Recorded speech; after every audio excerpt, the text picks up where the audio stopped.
नरक में ले जाते हैं और जलते हुए खौलते हुए तेल में डालकर तलते हैं। इस प्रकार से 28 प्रकार के नरकों का वर्णन किया गया। आगे की जो कथा आती है, अजामिल जी का उपाख्यान आता है।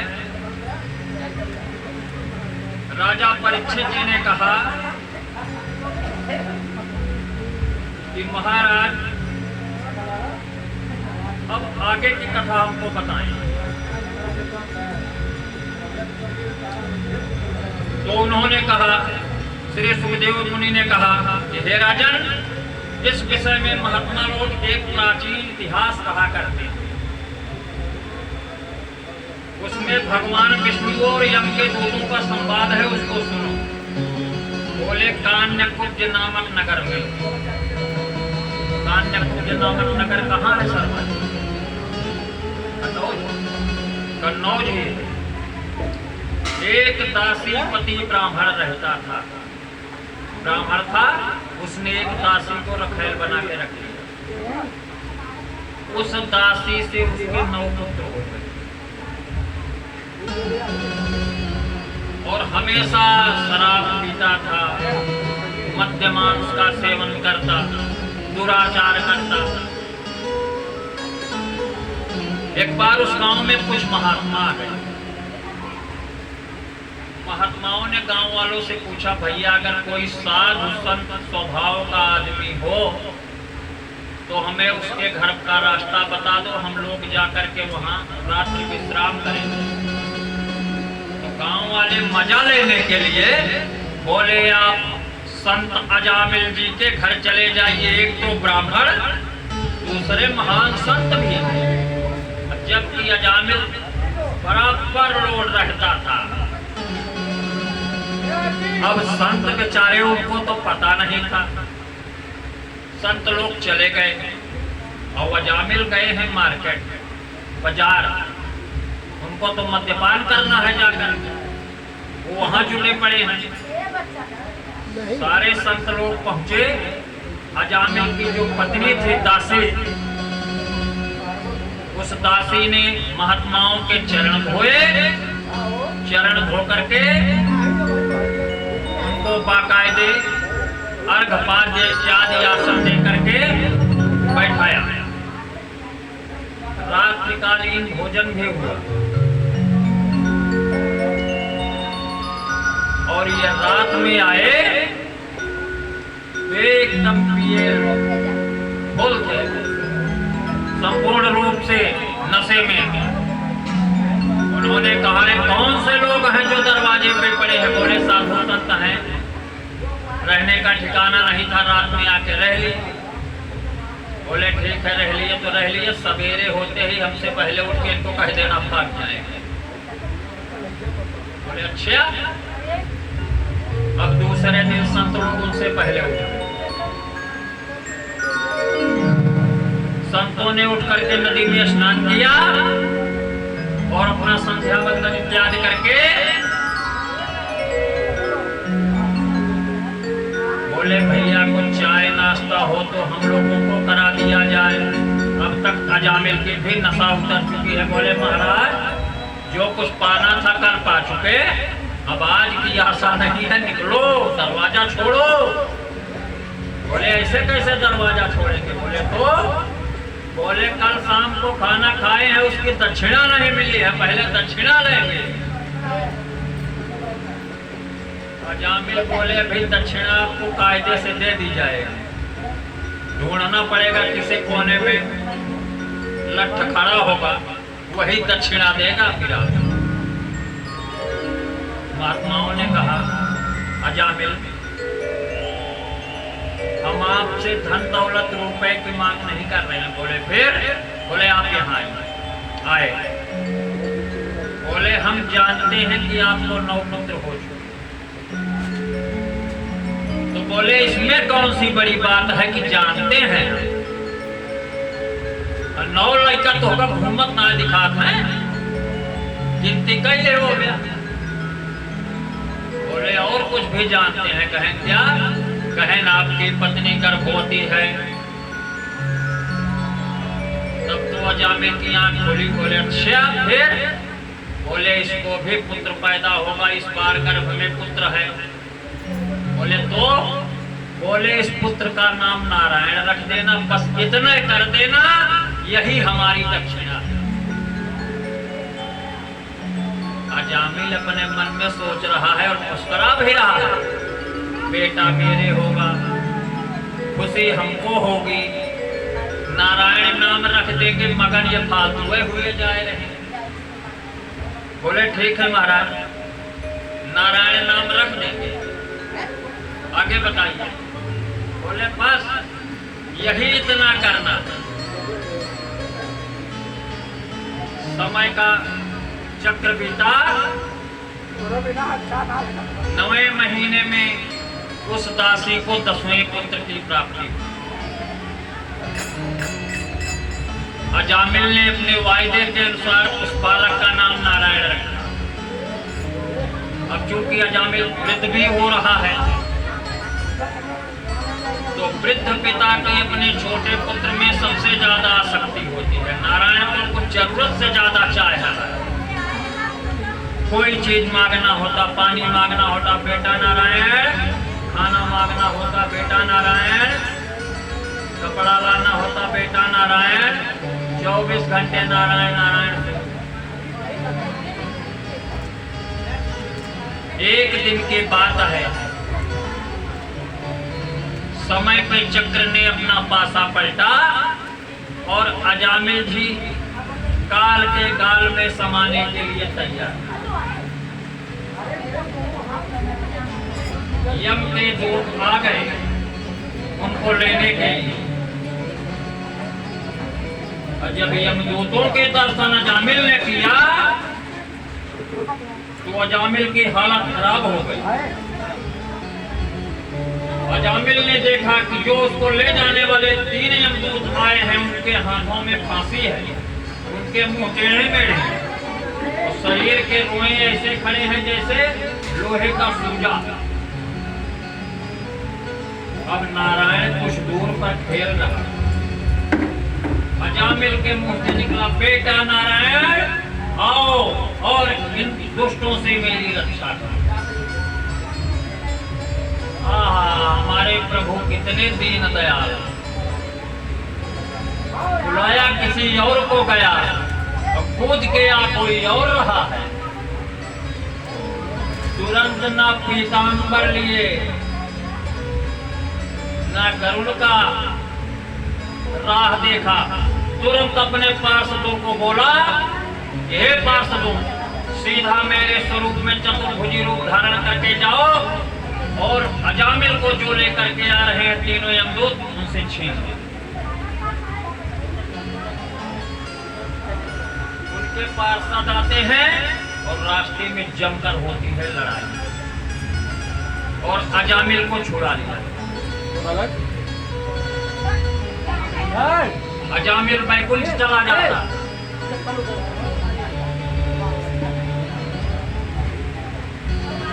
अजामिल को बैकुंठ पहुंचा देते हैं। हरे यम के दूत जब पहुंचते हैं यम की नगरी में, तो यमराज जी से बोले कि महाराज एक चीज है। बोले क्या? बोले आज के बाद आपके यहाँ सर्विस नहीं कर पाएंगे। बोले क्यों? बोले आप हमको भेजते हो किसी को लाने के लिए, रास्ते में 4 लोग 4 हाथ पैर लेकर के आके खड़े हो जाते हैं, मारपीट भी अलग से करते हैं, हम लोग उनसे जीत भी नहीं पाते। अब यमराज को भी खटका हुआ कि हमारे दूत लेकर जिसको आ रहे थे कौन रास्ते में अटके। जब देखा तो श्री हरि के पार्षद दिखाई पड़े। इसके बाद में श्री हरि के पार्षदों को भी उन्होंने प्रणाम किया और अपने दूतों से कहा, दूतों, जहां ऐसे स्वरूप वाले, ऐसे पहनावे वाले देव लोग दिखे, वहां से तुम लोग चले आया है। लेकिन हमारे समझ में ये नहीं आ रहा है कि ये अजामिल जो इतना दुराचारी और पापी था, वो किस प्रकार से उसका कल्याण हो। तो नारद जी तो सबकी चिंताओं का शमन करते।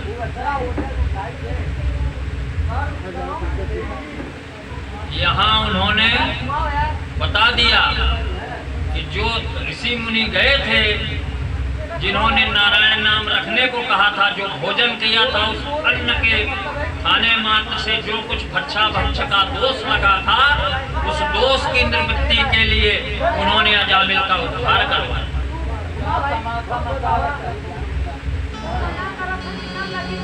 बोलिए आनंद कंद भगवान के।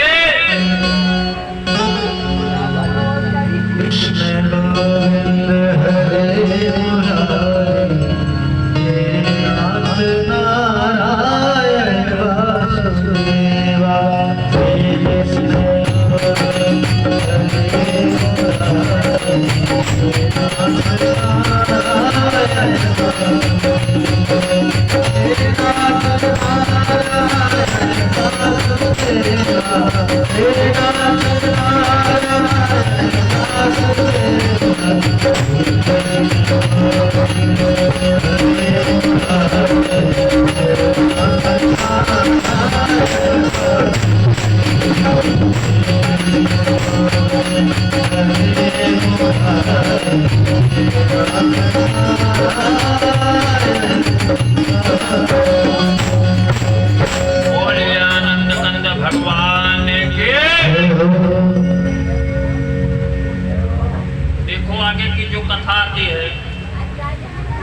देवताओं के गुरु थे बृहस्पति जी, और दैत्यों के गुरु थे शुक्राचार्य जी। एक बार बृहस्पति जी ने देवताओं का त्याग कर दिया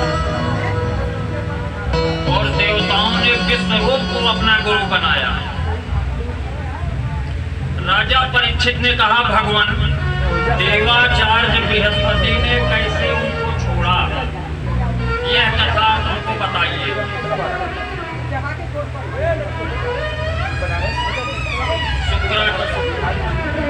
श्री सुखदेव जी ने कहा, हे राजन, इंद्र को त्रिलोकी का राज्य पाकर के जो घमंड उत्पन्न हुआ, उस घमंड के कारण ना तो उनको सदाचारिता का ज्ञान रहा, ना धर्म का ज्ञान रहा, ना मर्यादा का ज्ञान रहा।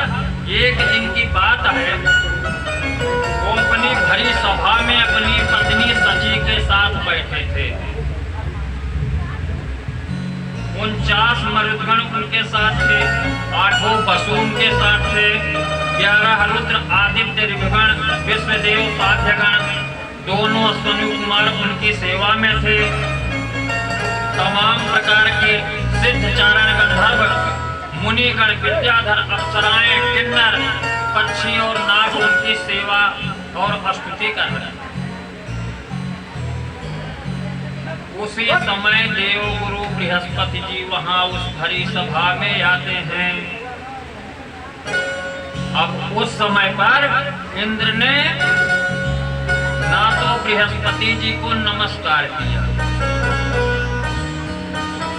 ना खड़े ही हुए, ना हाथ दिखाकर उनको आसन के लिए इशारा ही किया।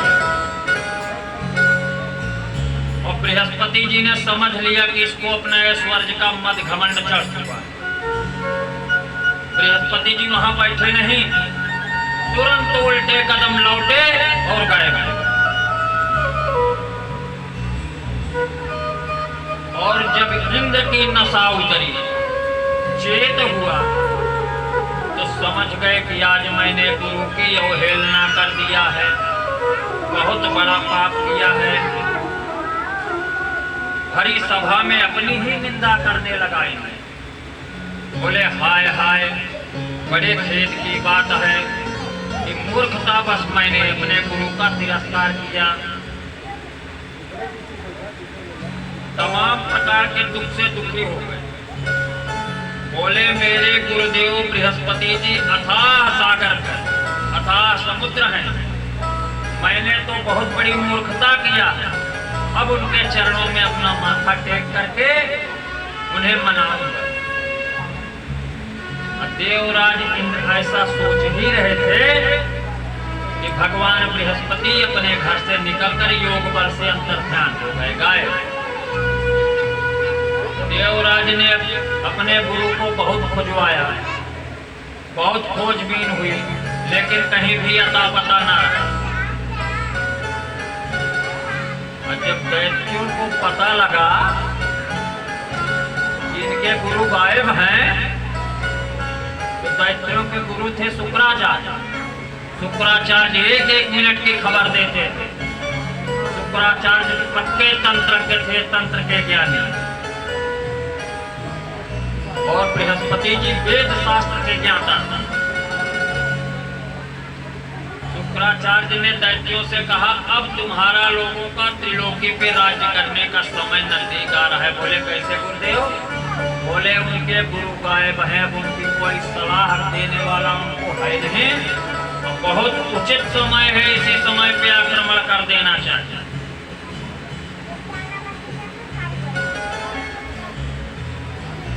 इतना सुनते ही सारे असुर लोग अपने गुरु शुक्राचार्य के आदेशानुसार देवताओं पर विजय पाने के लिए धावा हो। देवताओं पर इतने नुकीले बाणों की वर्षा किया कि उनके मस्तक, जंघा, बाहु इत्यादि प्रत्यंग कटने लगे।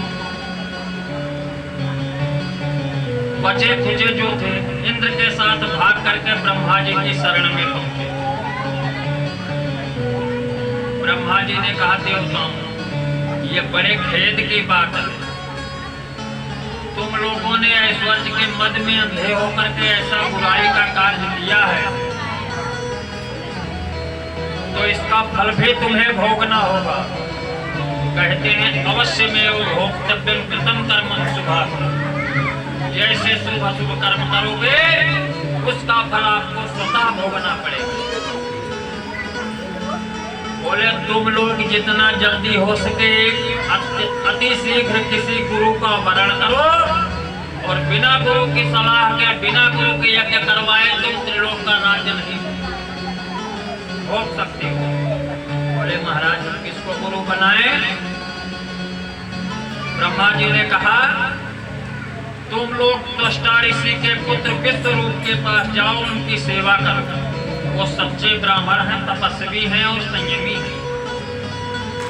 अगर वो तुम्हारी पुरोहिती करना स्वीकार कर लें तो समझ लेना तुम्हारा काम बन सकता। सुखदेव जी ने कहा, हे राजन, जब ब्रह्मा जी ने देवताओं से इस प्रकार कहा तब उनकी चिंता दूर हुई। वो लोग विश्वरूप के पास पहुंचे और देवताओं ने कहा कि वयं ते तिथयः प्राप्तः आश्रमं भद्रमस्तु ते कामः सम्पाद्यतां ताता पितॄणां समयोचितः। बेटा विश्वरूप गए तो हैं गुरु पकड़ने, शर्मा जी गए तो हैं गुरु करने के लिए, और गुरु से कह रहे हैं बेटा विश्वरूप तुम्हारा कल्याण हो, हम तुम्हारे आश्रम पर अतिथि के रूप में आए हैं, हम एक प्रकार से तुम्हारे पितर हैं, इसलिए तुम हम लोगों की समयोचित अभिलाषा को पूर्ण करो।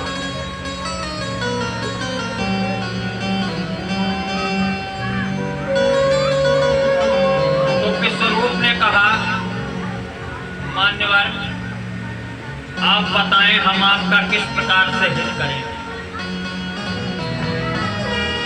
तो उन्होंने बताया कि हमारे जो पुरोहित थे, हमारे गुरु थे, वो गायब हो गए हैं और अब हमारा त्रिलोकी राज्य सुरक्षित नहीं रहा, स्वर्ग का राज्य सुरक्षित नहीं रहा। दैत्य लोग धावा कर रहे हैं, आक्रमण कर रहे हैं, हमले हो रहे हैं, तो आप हमारी पुरोहिती स्वीकार करें जब इस प्रकार से पुरोहिती करने के लिए कहा तो विश्वरूप ने कहा कि हे मान्यवर, पुरोहिती का काम ब्रह्मतेज को छीण करने वाला होता है। ब्रह्मतेज खत्म हो जाता है जो पुरोहिती करता है ब्राह्मण। इसलिए धर्मशील महात्माओं ने उसकी निंदा किया है। और हमारे रामचरितमानस में इसका स्पष्ट रूप से वर्णन आया है। उपरोहित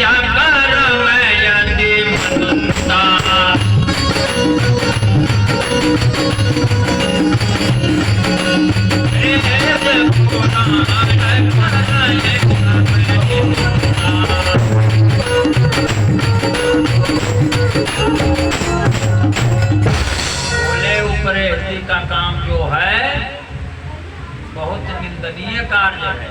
वेद पुराण सब इसकी निंदा करते हैं। अब बताइए हम आपको क्या जवाब दें।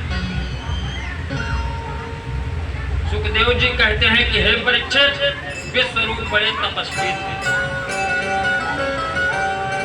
लेकिन जब देवता बार बार अपनी जिद पर अड़े रहे तो उन्होंने कहा चलो, हम बृहस्पति के जैसा ज्ञानी तो नहीं है, लेकिन मुझसे जो कुछ भी बन पड़ेगा हम आपकी सहायता के लिए पुरोहिती करेंगे। गुरु बन गए।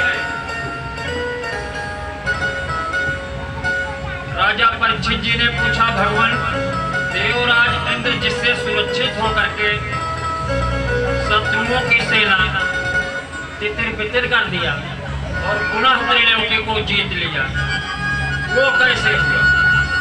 सुखदेव जी ने कहा कि जब देवताओं ने विश्वरूप को अपना पुरोहित बनाया, इधर आक्रमण चालू है, बारंबार दैत्यों के आक्रमण हो रहे हैं, तो सब अपने अपने गुरु के पास गए।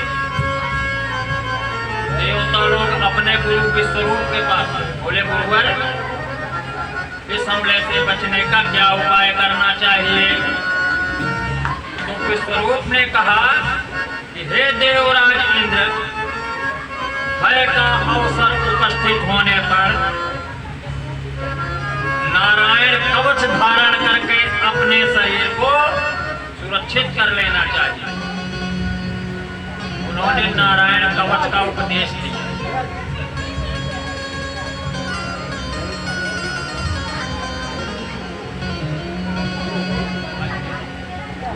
उन्होंने नारायण कवच का उपदेश दिया और जो पुरुष नारायण कवच का नित्य पाठ करता है, चाहे उसके 20,000 दुश्मन हो, रोज घात लगाए बैठे हों, लेकिन उसके शरीर का एक धुएं का भी बाल बांका नहीं हो सकता है। ऐसा हमारा वेद पुराण कहता है। आप पंडित राम अवतार जी से नारायण कवच का सुमधुर रूप से पाठ सुने।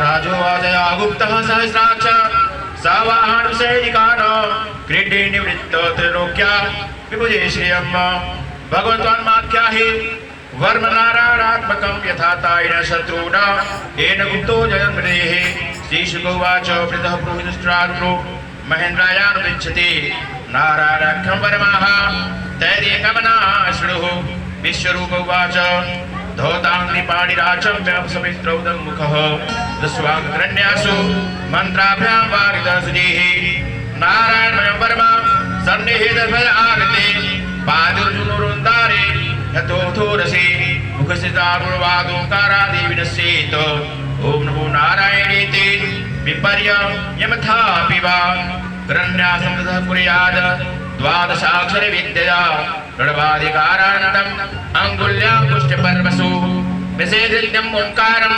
विकारमनोरधने ककारं तोरोर्मध्ये ऋकारं सुखियादिशेत वेकारं योतृम् ओङ्कारं सर्वसन्देशो मकारमन्त्रमुद्दिश्य मन्त्रमूर्तिर्भवेत् बुधः सविसर्गं फटन्तं तत्र सर्वदिक्षु विदर्दिशेत ॐ विष्णवे नमः इति आत्मानं परमं ध्यायेत् ध्याये कष्टशक्तिभिर्युतं विद्या तेजस्तपोमूर्तिमिमं मन्त्रं उदाहरेत् ॐ हरिर्विदध्यानमम सर्वरक्षां निस्त्याङ्घ्रिपदमः पतरेन्द्रस्पृष्ठे दराचरमासिगदेषु चाप पाषाणदधानो अष्टगुणोष्टबाहु जलेषु मां रक्षतु मत्स्य मूर्तिर्यादो गणेभ्यो वरुणस्य पाशात् तलेषु मायावनु वामनो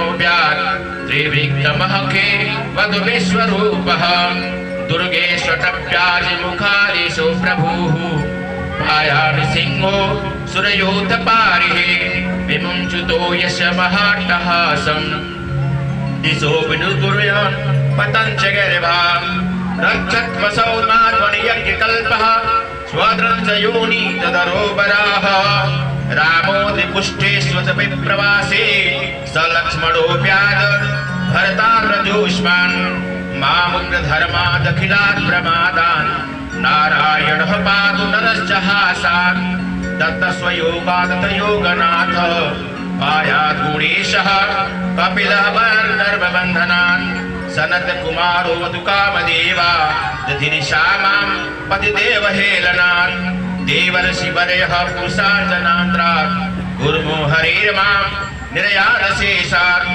धर्मन्तरिर्भगवान् पार्थपथियात् द्वन्द्वाद् भयादिगमो निर्जितात्मा यज्ञश्च लोकादवतान्नान्तात् बलो गणात् क्रोधवसादहीन्द्रः द्वैपायनो भगवान् प्रबोधात् बुद्धस्तु पाखण्डगणात् प्रमादात् कल्किः कले कालमलात् प्रपातु धर्मावनायोरुग्रीवावतारः मां केशवो गदया प्रातुरव्यात् गोविन्द आशङ्कममात्तवेणुः नारायणः प्राण उदात्त शक्तिर्मध्यन्दिने विष्णु ररीन्द्रपाणिः देवोपराणे मधुग्रधनवा सायं दिधामावतु माधवो मां दोषे हि शीघ्रेश उदाररात्रे निशीथ एको वतु पद्मनाभ श्रीवत्सधामा पररात्रयीशः प्रत्यूष ईशोऽसिधरो जनार्दनः दामोदरो व्याधरो सन्ध्यं प्रभाते